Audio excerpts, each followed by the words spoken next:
Bismillahirrahmanirrahim. Alhamdulillah wassalatu wassalam ala Rasulillah wa ala alihi wa sahbihi wa man tabi'ahu wa wala. Rabbi shrah li sadri wa yassir li amri wahlul 'uqdatam min lisani yafqahu qawli. Assalamualaikum warahmatullahi wabarakatuh. InsyaAllah hari ini dengan izinnya kita berada pada hari Jumaat Sayyidil Ayyam, dan sebagai melaksanakan satu daripada pesanan Rasulullah sallallahu alaihi wasallam, balighu anni walau ayah, hari ini saya mengambil kesempatan untuk berkongsi dengan sahabat-sahabat sekalian satu surah pendek daripada Al-Quran, iaitu surah yang ke-110, surah An-Nasr, antara yang paling pendek, yang berbunyi Bismillahirrahmanirrahim. Idza jaa nasrullahi wal fath wa ra'aitan nasa yadkhuluna fi dinillahi afwaja fasabbih bihamdi rabbika wastaghfirhu innahu kana tawwaba. Pada hari ini saya akan sampaikan ulasan Allahyarham Sayyid Qutb di dalam kitabnya Fi Zilal Al-Quran. InsyaAllah saya akan baca saja sebahagian dari apa yang ditulis oleh Allahyarham. Mudah-mudahan pada hari yang mulia ini kita mendoakan ilmu yang ditinggalkan memberi manfaat kepadanya di alam barzakh, ya. Mudah-mudahan ialah matinya pun dibunuh, ya, mati syahid, kemudian meninggalkan ilmu yang tak terhitung banyaknya. Fizilal sahaja dalam bahasa Arabnya 6 jilid dah diterjemahkan kepada pelbagai bahasa, masya-Allah, ya, banyaknya pahala yang mudah-mudahan, ya, dianugerahkan oleh Allah Subhanahu Wa Taala kepadanya. Dan kita baca tulisan dia ini, mudah-mudahan akan memanjangkan lagi pahalanya. Jadi ayat ini tentang kemenangan Rasulullah sallallahu alaihi wasallam membuka kota Mekah setelah beliau diusir dari Mekah lebih kurang berapa tahun, ya. Berlaku peristiwa ni tahun ke Allah lupa pula tahun ke berapa, ya. Tahun ke-6 macam tu, ya. Okey. Tapi pembukaan Mekah ni tahun ke berapa, ya Allah, lupa pula. Tak apalah. Sahabat-sahabat boleh tolong ingatkan. Pembukaan ini berlaku pada tahun ke berapa? Dah akhir-akhir dah kan? Okey.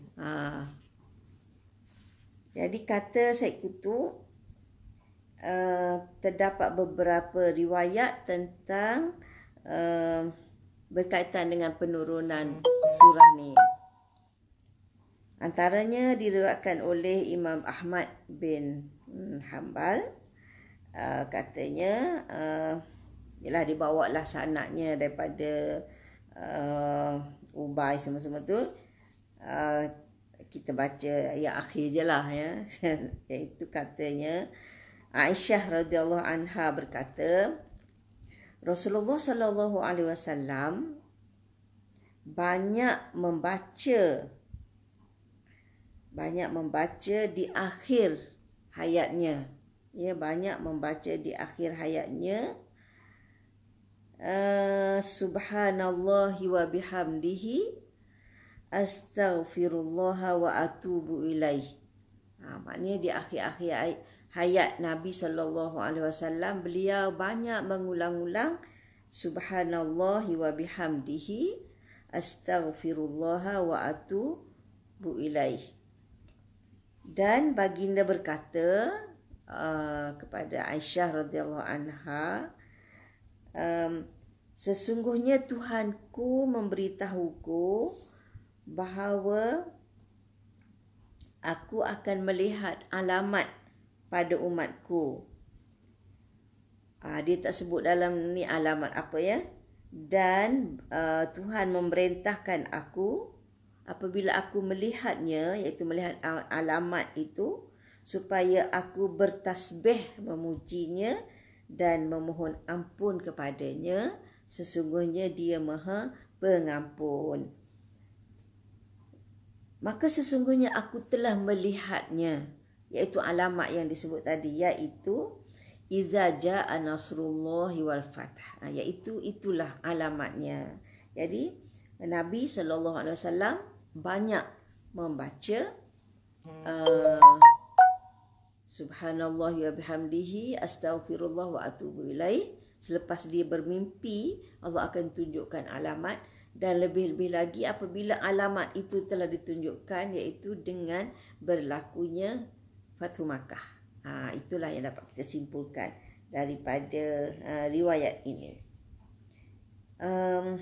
Kata Ibnu Katsir lagi, yang dimaksudkan dengan fath di dalam surah ini ialah Fathu Makkah, kemenangan menakluki Mekah. Qaulan wahidan, maknanya sepakat kata ulama bahawa maksud al-fath di dalam iza jaa nasrullah wal fath ini, fath di sini ialah kemenangan membuka kota Mekah. Kerana apa? Kerana dia kata perkampungan di Jazirah Arab itu, orang-orang Arab, mereka semuanya menanti-nanti untuk masuk Islam, menanti melihat Nabi ni menang tak membuka Mekah. Sebab itu Mekah itu adalah kaum dia, kabilah dia. Jadi mereka berkata, yang orang Arab sekitar tu yang bukan dari kabilah Rasulullah SAW, mereka nak tengok. Dia kata in zuhara ala qaumih fa huwa nabiyyun. Kalau Muhammad ni menang ke atas kaumnya, maka betul lah dia nabi. Jadi apabila betul-betul terlaksananya kemenangan itu, Nabi dapat menakluki Mekah, dakhalu fi dinillahi afwaja. Jadi mereka berbondong-bondong masuk Islam. Jadi sebab itu fath di sini adalah Fathu Makkah. Jadi dia bukan sahaja menang menakluki Mekah, tetapi memenangi hati penduduk di seluruh Jazirah Arab. Ya. Dalam riwayat lain yang daripada Al-Bukhari, kata daripada Amru bin Salamah, katanya apabila berlakunya Fathu Makkah, maka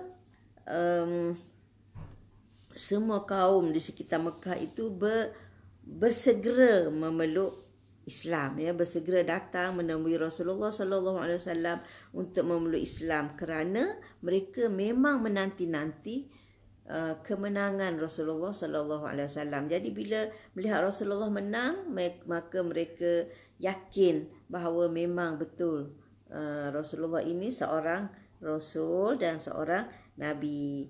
Maka mereka pun memeluk Islam. Dan ada jugalah dibawa beberapa riwayat lain yang lebih kurang sama erti dengannya, yang menunjukkan bahawa Al-Fath di sini bermaksud Fathu Makkah, ya, walaupun tak sebut perkataan Mekah kat situ, tapi umumnya memahami dan mengetahui maksud dia ialah kemenangan membuka Mekah. Kemudian ada juga dibawa riwayat yang berkaitan dengan surah ini, diriwayatkan oleh Al-Bukhari daripada Ibnu Abbas. Ibnu Abbas menceritakan bahawa Umar dia orang kata apa, menjadikan ahli mesyuarat dia, majlis syura dia adalah dipanggil Asyakhu Badar. Asyakhu Badar ni maknanya tokoh-tokoh yang menyertai peperangan Badar. Jadi ini merupakan ahli mesyuarat Umar. Jadi namun Ibn Abbas ni masih muda kan. Jadi dia juga membawa Ibn Abbas bersama dalam majlis mesyuarat itu yang terdiri daripada tokoh-tokoh yang dah senior-senior ya, yang menyertai Perang Badar ni. Jadi apabila melihat adanya Ibn Abbas yang masih kecil, masih muda, mereka rasa macam mesti tengok kan, macam tertanya-tanya lah. Mereka pun ada anak yang sebaya dengan Ibn Abbas ni. Kenapa Ibn Abbas saja dibawa masuk majlis orang tua, orang senior kan, orang veteran-veteran ni. Kenapa Ibn Abbas saja, anak-anak mereka yang sebaya kenapa tak diajak? Jadi tapi sebenarnya mereka tak adalah menyuarakan komplain pada Umar. Cumanya Umar dapat baca, tengok daripada wajah sebahagian tu, Umar dapat baca mereka macam tak berapa puas hati adanya Ibn Abbas, sedangkan anak-anak mereka sebaya tak dibawa bersama. Jadi Umar nak buktikan kelayakan yang ada pada Ibn Abbas ni. Kenapa dia layak untuk duduk bersama di sini? Tidak remaja-remaja lain sepertinya. Jadi pada suatu hari Umar memanggil Ibn Abbas dalam satu majlis bersama dengan syuyukh-syuyukh tu. Dan Ibn Abbas kata, pada pendapat aku, dia tak panggil aku pada majlis itu kecuali nak tunjuk apa kebolehan yang ada pada Ibn Abbas radhiyallahu anhuma. Jadi Umar pun mengemukakan soalan. Umar bertanya soalan, ma taquluna fi qaulillahi azza wa jalla. Tanya, wahai syuyukh, apa pendapat kamu tentang firman Allah dalam surah ni, iaitu iza ja'a nasrullah ini? Jadi apa pendapat kamu tentang ayat ini? Maka sebahagiannya menjawab, ayat itu Allah perintahkan kita supaya kita memuji Allah dan beristighfar apabila kita menang, dapat membuka kota Mekah. Itu direct kan? Yang betul lah, iza ja'a nasrullah wal fath wa ra'aitan nas tu fasabbih bihamdi rabbika. Jadi itu yang memang zahir macam tu kan. Kita baca pun kita faham macam tu. Jadi sebahagiannya jawab begitu. Wasakata ba'duhum falam yaqul syai'an. Tapi sebahagiannya diam je, tak jawab apa-apa. Mungkin fikir, apa pula Umar tanya pasal ayat ni kan. Memang dah jelas dah. Okey. Faqala li. Maka Umar pun cakap kepada Ibn Abbas radhiyallahu anhuma, akadzalika taqulu ya Ibn Abbas? Pendapat kamu begitu ke wahai Ibn Abbas? Ni Umar nak tunjuk ni ya, kehebatan Ibn Abbas. Faqultu la. Aku jawab tak. Apa pula Ibn Abbas faham ni yang orang lain tak faham ya? Faqala, Umar berkata, ma taqul? Apa dia pendapat kamu? Faqultu huwa ajalu Rasulillah sallallahu alaihi wasallam. Ayat ini menceritakan tentang ajal Nabi sallallahu alaihi wasallam. Masya-Allah. Jauh mana ada sebut pasal ajal ni kan, tak ada. Tapi yang Ibnu Abbas nampak ayat ini menceritakan tentang ajal Rasulullah sallallahu alaihi wasallam, iaitu Allah memberitahu kepada Nabi tentang ajalnya. Sebab apa? Sebab bila datangnya pertolongan Allah dan kemenangan tu, fadzalika alamatu ajalika. Itu adalah tanda dekatnya ajal kamu. Dekat maknanya sebab apa? Sebab tugas Nabi menyampaikan kan, dah sampai semua Mekah pun dah tunduk pada Islam. Jadi macam dah hampir berakhirlah tugas Nabi. Jadi dia kata fazalika alamatu ajalika. Sebenarnya itu adalah tanda ajal kamu. Maka fasabbih bihamdi rabbika wastaghfirhu innahu kana tawwaba. Jadi dengar ada penjelasan Ibn Abbas itu. Umar jawab apa? Faqala Umar radhiyallahu anhu, la a'lamu minha illa ma taqul. Umar kata, aku pun tak faham kecuali apa yang kamu kata. Maknanya samalah, fahaman aku pun begitu. Jadi kita tengok Ibnu Abbas yang remaja, yang muda tu mempunyai kepahaman yang begitu jauh setara dengan apa yang difahami oleh Sayyidina Umar radhiyallahu anhum ajma'in. Jadi itulah ya antara pengajarannya. Maknanya Majlis Syura ni dia orang kata kelayakannya bukan sahaja bergantung pada usia, bukan pada senioriti kan, tapi kepada kepahaman dan kebijaksanaan. Okey. Jadi sekarang kita ada lagi lah riwayat-riwayat lain, panjang pula nanti kalau nak baca semua. Tapi nak baca ulasan Said Qutb tentang makna yang terkandung dalam ayat ni. Makna cukup besar, cukup hebat untuk sama-sama kita hayatilah pada pagi ini, insya-Allah.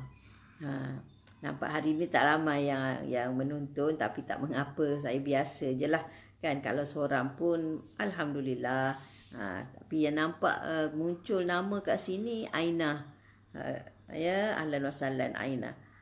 Masih ada lagi ke dah tinggal, wallahu alam. Okey, tak apa. Anak saya pun ada, ahlan wa sahlan. Okey.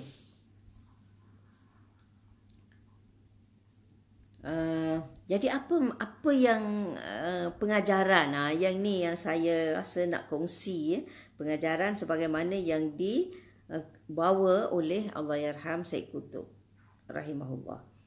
Jadi dia kata surah ini daripada awal, ya, dia mempunyai misinya yang tersendiri, iaitu yang pertama sekali Allah mulakan dengan apa? Iza jaa nasrullahi wal fath. Nasrullah ini ialah pertolongan Allah. Maknanya menang itu, wal fath, kemenangan itu, kemenangan menaklukkan Mekah tu berlaku dengan pertolongan Allah. Jadi kata Said Qutb, ianya berlaku dengan pertolongan Allah, di mana pertolongan ini datang pada waktu yang Allah tentukan, dalam bentuk yang Allah kehendaki, untuk matlamat yang Allah dah gariskan. Jadi Nabi dah berjuang bertahun-tahun. Waalaikumsalam Puan Azizun. Kan Nabi telah berjuang bertahun-tahun. Kalau ni seorang lagi, Syah. Waalaikumsalam warahmatullahi. Nak jawab semua tak sempat bercakap pula ya. Waalaikumsalam semualah kepada memberi salam. Ukhti Najlah. Okey. Nak cerita, maknanya kenapa pembukaan Mekah ni tidak datang sebelum ni. Kenapa pembukaan Mekah tu tidak berlaku sebelum hijrah ke? Kenapa Nabi terpaksa hijrah? Baru lepas tu berjuang balik semula, baru nak menang. Kenapa tidak berlaku? Jadi Said Qutb kata, kemenangan itu hanya daripada Allah. Allah yang tentukan masa yang sesuai, cara yang sesuai, dan ada tujuan yang Allah telah tentukan. Dia tidak berlaku secara mendadak, secara tiba-tiba, secara kebetulan. Jadi dia datang daripada Allah Subhanahu Wa Taala. Jadi dia bukan urusan Nabi, bukan urusan para sahabat, bukan urusan sesiapa. Nabi dan sahabat hanya berjuang. Tapi urusan bila nak mencapai kemenangan itu urusan Allah. Jadi sebab itu Allah kata Nasrullah wal Fath. Pertolongan Allah dan kemenangan. Jadi dia kata walaisa lahum fi hadzal nasr yadun. Jadi mereka, dia kata, tak ada tangan dalam menentukan kemenangan ini. Jadi tak ada tangan, kalau kita kata bahasa kita, maknanya bukan kuasa kita lah, kan? Bukan suara kita, bukan kehendak kita yang menentukan bila berlaku kemenangan ini. Dan bukan orang lain, bukan daripada hasil usaha sesiapa. Jadi tak boleh nak claim, siapa-siapa pun nak claim kata kemenangan ini dia punya. Kemenangan ini hasil usahanya. Tak boleh nak claim. Sebab Allah dah kata Nasrullah. Nasrullah wal Fath. Pertolongan Allah semata-mata dan kemenangan ini dari Allah semata-mata. Jadi mereka hanya menjalankan tugas sahaja. Dan mereka Nabi saya sebut sebagai umana. Mereka hanya orang yang menjalankan amanah. Allah suruh sampaikan. Allah suruh berjuang. Allah suruh berusaha. Tetapi yang menentukan kemenangan bukan daripada mereka, tetapi daripada Allah Subhanahu wa Ta'ala. Jadi dan orang ramai masuk Islam pun adalah hidayah Allah Subhanahu wa Ta'ala. Jadi tak boleh nak claim. Ini sebab Nabi dah berjuang, sahabat dah berjuang. Jadi Allah nak ingatkan bahawa kemenangan ini hanya semata-mata daripada Allah Subhanahu Wa Taala atas kehendaknya, pertolongannya, perancangannya. Ini kata Syed Qutb. Jadi berdasarkan kepada penegasan ini, ya, jelaslah bahawa tugas Rasulullah dan orang-orang yang bersamanya memikul amanah adalah hanya satu penghormatan daripada Allah Subhanahu Wa Taala untuk merealisasikan kemenangan melalui usaha mereka. Jadi maknanya bukan mereka yang mencipta kemenangan, tetapi Allah yang memberi kemenangan dan Allah pilih mereka untuk menjadikan kemenangan ini berlaku melalui usaha titik peluh mereka. Jadi sebab itulah Allah arahkan mereka supaya menyambut kemenangan ini dengan bertasbih, bertahmid dan beristighfar. Jadi kenapa? Kerana bertasbih, bertahmid, kerana Allah telah menganugerahkan mereka nikmat. Nikmat apa? Nikmat menjadikan mereka ini sebagai orang yang memikul amanah.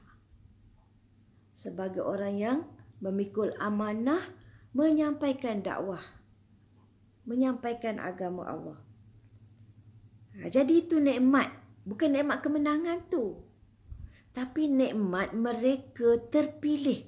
Mereka dipilih oleh Allah Subhanahu Wa Taala sebagai orang yang memikul amanah untuk menyampaikan agama Allah Subhanahu Wa Taala kepada manusia.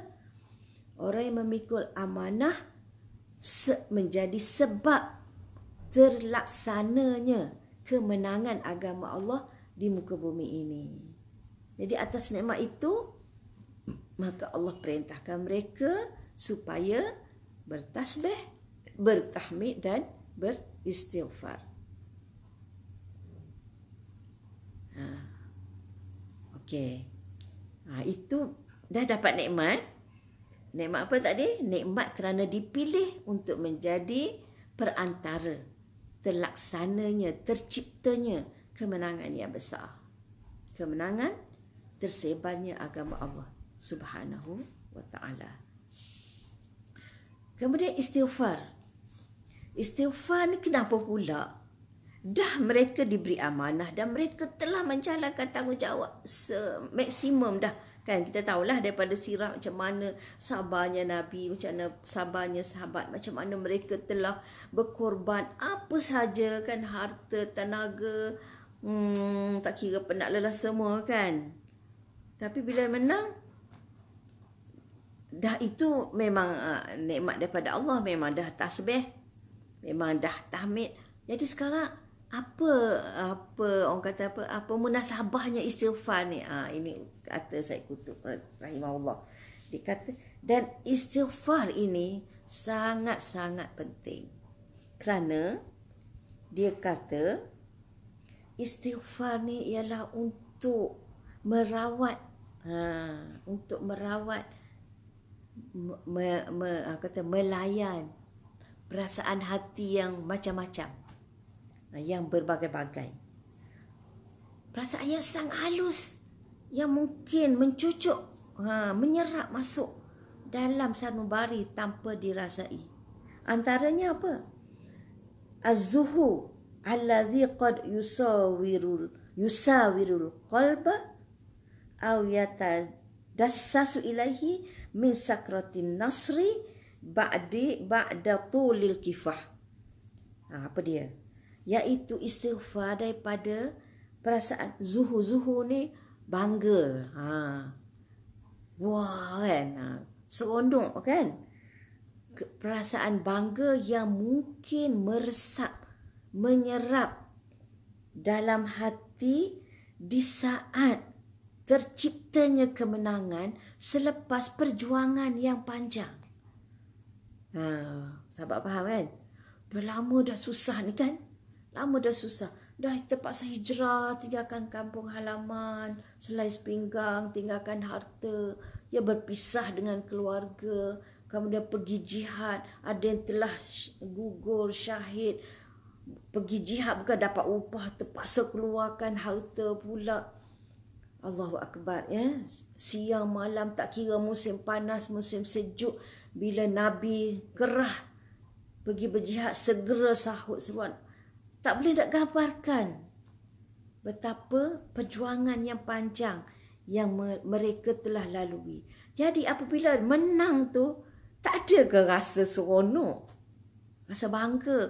Wow, kita dah menang lah. Kan, bayangkan kalau kita pilihan raya pun kan, berkempen berhari-hari dari rumah ke rumah, lorong ke lorong berkempen, pujuk sana, hantar risalah, setara tu je lah yang kita boleh buat kan. Kempen jumpa orang tu gini. Tengok hasilnya, wah calon kita menang. Wih, seronoknya kan. Jadi masa seronok tu mungkin lupa sekejap lah kan. Siapa yang beri kemenangan tu. Itulah Syed Qutb kata az-zuhu, rasa macam wah up sangat kan. Seronok sangat. Sebab apa? Sebab dapat kemenangan daripada perjuangan yang panjang. Jadi mungkin ketika itu terlupa siapa, dari mana kemenangan itu. Jadi itu kena iringi dengan istighfar. Itu satu. Kenapa suruh istighfar ni? Yang kedua, dia kata istighfar mungkin sepanjang perjuangan yang susah tu dah datang goncang. Dah datang kegoncangan. Aduh, tak menang-menang lagi. Nak teruskan ke tak? Mungkin ada datang perasaan yang seperti itu. Kalau mereka, kita tak tahulah kan. Kalau kita, ada tak? Yang lepas kalah. Ni kalah lagi. Dah menang, dirampas pula. Jadi, ada tak rasa dah boring lah, dah feras lah, dah malas lah. Itu dipanggil zalzal lah, kegoncangan. Kegoncangan. Rasa dah nak berundur, rasa dah nak berhenti. Walhal tidak patut ada kegoncangan yang seperti itu. Kalau kita yakin bahawa kemenangan itu Allah yang tentukan, sekarang dia tak nak bagi lagi. Kenapa kita kecewa? Kenapa kita putus asa? Kenapa kita nak berhenti? Jadi mungkin datang zalzalah itu, kegoncangan itu. Jadi sebab itu Allah suruh istighfar. Manusia kan ada saat kelemahan. Dan Allah pun sebut dalam surah Al-Baqarah, memang berlaku kegoncangan itu. Umat Nabi yang terdahulu pun ada. Allah sebut am hasibtum. Adakah kamu sangka antadkhulul jannah, kamu akan masuk syurga? Walamma ya'tikum mathalul ladzina khalau min qablikum massathumul ba'sa wad-dharra wa zulzilu hatta yaqula ar-rasul wal ladzina amanu ma'ahu mata nasrullah. Adakah kamu sangka kamu akan masuk syurga sedangkan belum datang lagi kepada kamu sebagaimana yang menimpa umat sebelum kamu. Mereka ditimpa kesusahan, kefakiran, kesempitan, dugaan, cabaran, macam-macam, wazul zilu, dan digoncang. Perasaan ni dah ada goncang dah ni. Betul ke ni? Nak teruskan ke tak ni? Dah sangat susah. Hatta sehingga yaqula rasulu walladzina amanu ma'ah, sehingga Rasul berkata beserta orang-orang yang beriman bersama Rasul. Maknanya Rasul dan pengikutnya sampai dah ke tahap mata nasrullah, bila lah nak datang pertolongan Allah. Tu memang berlaku dugaan sehingga ke tahap itu. Jadi bila dah menang tu, Allah suruh istighfar. Sebab mungkin telah ada saat-saat di mana mujahidin rasa resah, rasa gelisah, rasa putus asa, rasa dah goyah antara nak teruskan ke atau tak nak teruskan. Dan saya rasa hal ini berlaku pada kita, kan? Pernah rasa tak? Aduh, dah berapa tahun dah, kan? Tak muncul-muncul lagi kemenangan tu. Jadi kena yakin. Allah kata, ala inna nasrullahi qarib. Ketahuilah bahawa, ingatlah bahawa pertolongan Allah itu dekat. Ya, ini surah Al-Baqarah ayat 214. Jadi ini juga perlu kan istighfar. Yang pertama tadi, ku ada perasaan seronok sangat, lupa dah. Ini nikmat Allah. Yang kedua, mungkin pernah diancam rasa putus asa, rasa goyah, rasa nak berhenti dan sebagainya. Tapi tak berhentilah tu, kan. Kalau berhenti tak adalah kemenangan tu. Okey. Itu alasan kedua kenapa Allah suruh istighfar. Dan dia kata yang ketiga, istighfar kerana kecuaian dalam memuji dan bertasbih, dalam tahmid dan tasbih. Sebab apa? Kan Allah dah suruh bertasbih, Allah suruh istighfar. Tetapi manusia, keupayaan kita terbatas.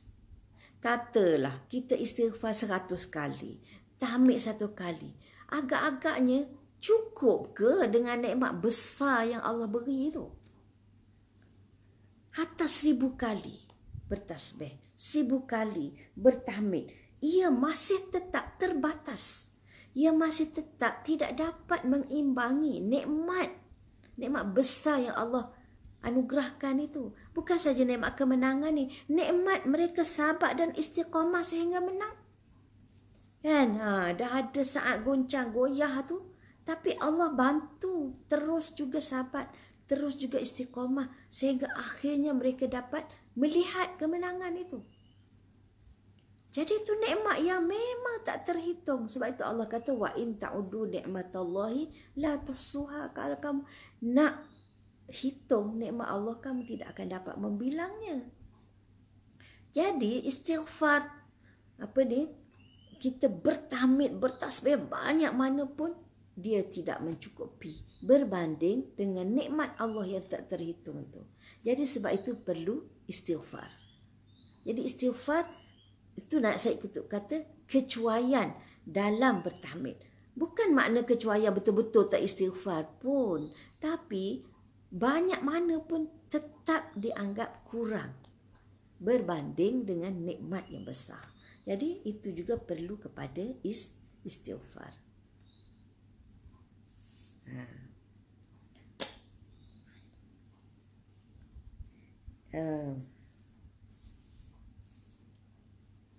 Okey. Dan itu 3. Yang keempat,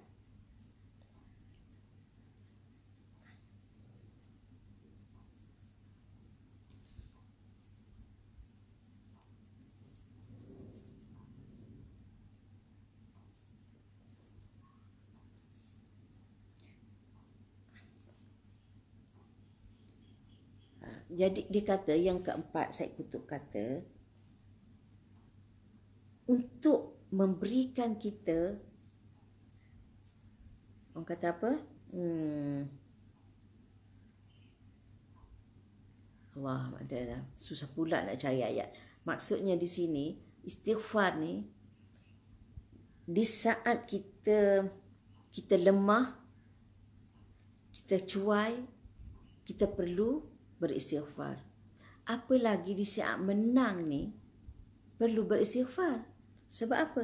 Sebab takut nanti kita tewas oleh perasaan sombong dan bongkak. Jadi maknanya manusia ni ketika dia lemah, kemungkinan untuk dia lupa Allah tu sedikit berbanding dengan ketika dia kuat.